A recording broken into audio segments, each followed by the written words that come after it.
కశ్మీర్లో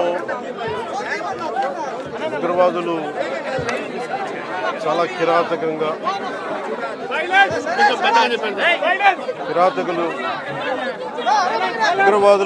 కశ్మీర్ ఉగ్రవాదులు చాలా కిరాతకంగా టార్గెటెడ్ కిల్లింగ్ చేసిన విధానం అక్కడ తూటాలు పేలితే దాని ప్రకంపనలు దేశం నలుమూలలకి వెళ్ళిపోయడానికి ఈరోజు మధుసూదన్ గారి హత్య మృతే దీనికి గుర్తు. ఇందాక కుటుంబ సభ్యులతో మాట్లాడాను. వారి క్షణంలో అడుగుతుంది, వాళ్ళు ఇంకా నమ్మశక్యం లేని పరిస్థితిలో ఉన్నారు. ఒక్కొక్కరిని ఏరి వాళ్ళ ఇవి కొన్ని వాళ్ళు చెప్పినవి మీడియా ముఖంగా కొన్ని చెప్పడానికి ఇబ్బందిగా ఉంది నాకు. ఎందుకంటే ఈ ఉద్దేశం వాళ్ళ ఏ ధర్మాన్ని ఆచరిస్తారని చెప్పి చాలా కోల్డ్ బ్లడెడ్గా నిర్దాక్షిణ్యంగా చంపేశారు. అది అన్నీ నమ్మి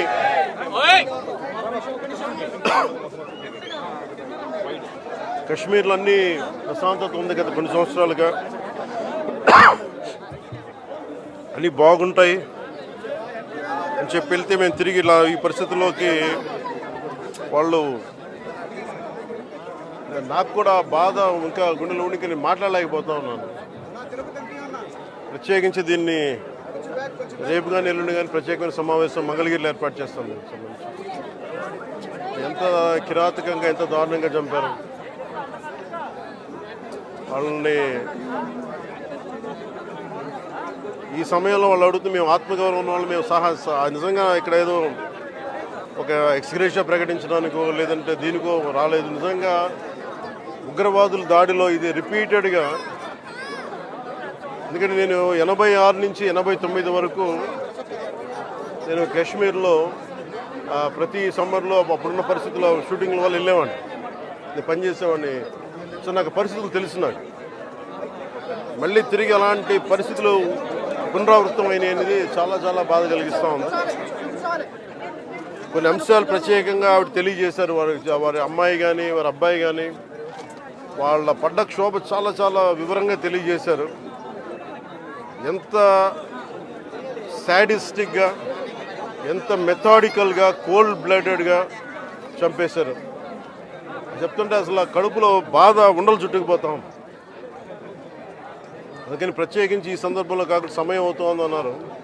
అందుకని ప్రత్యేకించి మళ్ళీ నేను మంగళగిరిలో ఒక మీడియా సమావేశం ఏర్పాటు చేస్తున్నాను.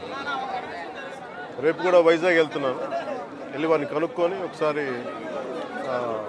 ప్రభుత్వం అన్ని రకాలుగా భరోసా ఉంటుంది, అది మీకు తెలిసి చెప్పక్కర్లేదు, ఖచ్చితంగా చేస్తాం, సందేహం లేదు. కానీ ఇది more than ex gratia, more than డబ్బుల కంటే కూడా బాధలో మీకు తగిలిన ఈ వచ్చిన ఇబ్బంది కానీ, ఈ గాయం కానీ, అంటే మనిషి చనిపోయారు కానీ ఈ జ్ఞాపకాలు చిన్నపిల్లడి ముందు జరిగింది, కూతురు బిడ్డ ముందు జరిగింది. ఇది మట్టుకు ఇది భారతదేశం ఎప్పటికీ మర్చిపోలేదు. ఉగ్రవాదులు ఎక్కడున్నా సరే నిర్దాక్షిణ్యంగా ఏరియా. మన కనికరం ఎక్కువైపోయింది.